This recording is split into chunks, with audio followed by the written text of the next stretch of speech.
বন্ধুরা সকলকে নমস্কার। সকলকে সুন্দর রান্নাশালায় স্বাগত জানিয়ে আমি আজকে একটা রেসিপি নিয়ে চলে এসেছি। আজকে আমি তৈরি করব একটা পকোড়া। তো এখানে কিছু জিনিস নিয়ে নিয়েছি পকোড়া তৈরি করার জন্য। পকোড়াটা করব সেটা আপনাদের সাথে শেয়ার করতে চাই। যে কিসের পকোড়া হবে, আজকে পেঁয়াজ কলি পকোড়া তৈরি করবো। তো পকোড়াটা কিন্তু কোনোভাবেই তৈরি করব, সেটাই জন্যই আপনাদের সাথে শেয়ার করছি। তো কীভাবে তৈরি করছি সেটা প্রথম থেকে শেষ পর্যন্ত দেখবেন। এই পেঁয়াজ কলিটাকে আমি ভালো করে ধুয়ে নিয়ে এই মাপে টুকরো করে নিয়েছি। এবার এটাকে আমি পকোড়া তৈরি করব। কিছু মশলাপাতি নিয়েছি আর সেদ্ধ আলু নিয়েছি। আলুটাকে প্রথমে গ্রেট করে নেব। 1 টেবিল চামচের মতো সর্ষের তেল, সেদ্ধ আলুটা গ্রেট করে নিয়েছি। একটু নুন মাখিয়ে রেখেছি। তেলটা গরম হয়ে গেছে, পেঁয়াজটা নেব।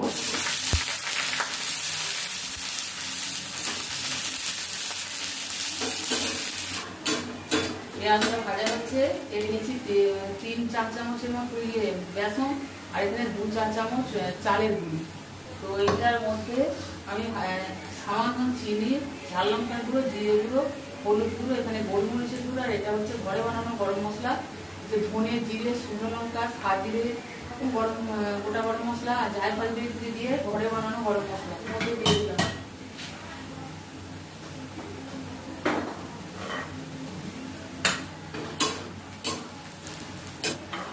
এটা একটু ধুলে লবণটা একটু পরে দেবো, একটু ভিজবে জিনিসটা। পেঁয়াজ ভাজা হয়ে গেছে, ওর মধ্যে আর একটু মশলা দেবো। এখানে আদা গ্রেট করা, রসুন গ্রেট করা, কাঁচা লঙ্কা এটা ভেজে নেবো।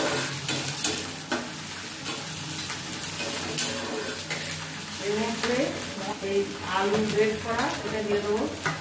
একটু বড় 1.5 খানা আছে নিয়েছি, যেরকম প্রয়োজন হবে সেরকম নেবেন।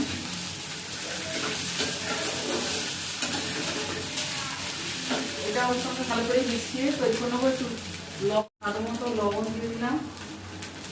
এটা ভালো করে মিশিয়ে নেবো। আলু মাখাটা মশলার সঙ্গে ভেজে নিয়ে মিশিয়ে নিয়েছি। এবার নামিয়ে নেবো, ঠান্ডা করে নেবো, দিয়ে তারপরে চপটা পকোড়াটা তৈরি করবো। মাখাটা খুব সুন্দর হয়েছে, টেস্ট। দেখো বন্ধুরা, এবার আমি এগুলো তৈরি করে নেবো পকোড়াগুলো। এই দেখুন কয়েকটা বানিয়েছি, আর রয়েছে যে বানাচ্ছি। এবার দেখিয়ে দিচ্ছি কিরকম করে বানাচ্ছি। খানিকটা আলু নিয়ে হাতে করে চিপে একটু লম্বা করে নিচ্ছি। লম্বা করে নিয়ে এবার এটা হাত দিয়ে এই যে চ্যাপটা করে নেবো। এইভাবে চ্যাপটা করে নিয়ে এর মধ্যে একটা করে এই যে পেঁয়াজের কলি ভেতরে দিয়ে দিলাম। এবার এইটা হাত দিয়ে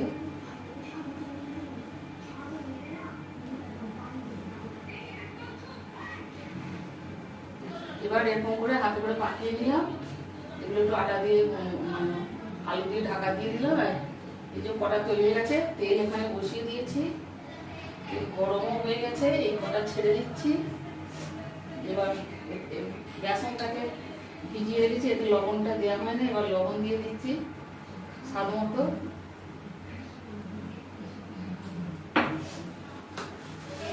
লবণটা ভালো করে মিশিয়ে নিচ্ছি।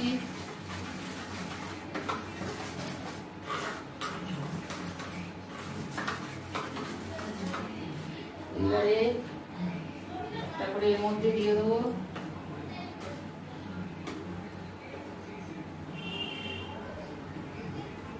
আর তেলের ভেতর ছেড়ে দেবো।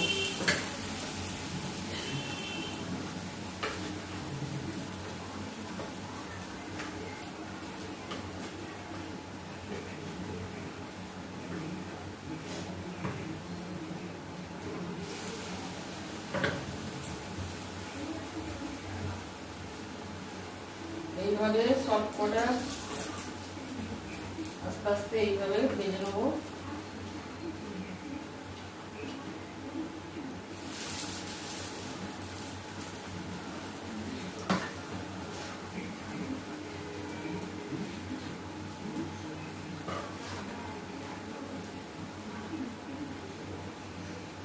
আর একটা দিয়ে দিই।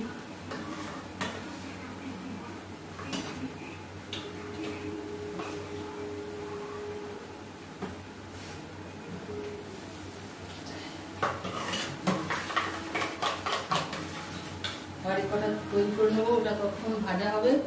ভাজা হতে আর যে কটা আছে তৈরি করে নেব। আরও একটা দেখাচ্ছি কিভাবে তৈরি করলাম। আলুটা হাতে করে নিয়ে এরকম গোল করে লম্বা করে নিচ্ছি। এবার হাত দিয়ে এটাকে এইভাবে চ্যাপটা করে দিচ্ছি। তার মধ্যে একটা পেঁয়াজ কলির টুকরো দিয়ে এবার এটাকে ভালো করে ঢেকে দিচ্ছি। পেঁয়াজ কলিটা ভেতরে চলে গেল। এবার এরকম করে হাত দিয়ে এইভাবে করলেই এগুলো রোল হয়ে যাচ্ছে। আলু দিয়ে এটাকে ঢাকা দিয়ে দিচ্ছি। পেঁয়াজ কলিগুলো নুন মাখিয়ে রেখে দিয়েছিলাম। আরো একটা তৈরি করছি, দিলাম ভেতরে। হয়ে গেল করে তৈরি হয়ে গেল। এবার এগুলোকে একটু উঠে দেবো। একটু ডুবো তেলে, একটু বেশি তেল দিয়ে ভাজতে হবে। এগুলো ভাজা হয়ে গেছে, তুলে নিচ্ছি।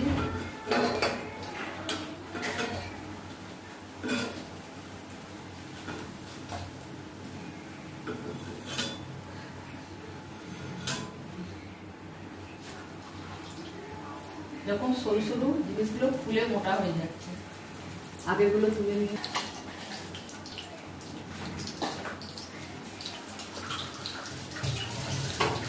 সবগুলো ভাজা হয়ে গেছে, তুলে নিলাম। সব তুলে নিয়েছি বন্ধুরা। পেঁয়াজ কলির পকোড়া রেডি হয়ে গেছে।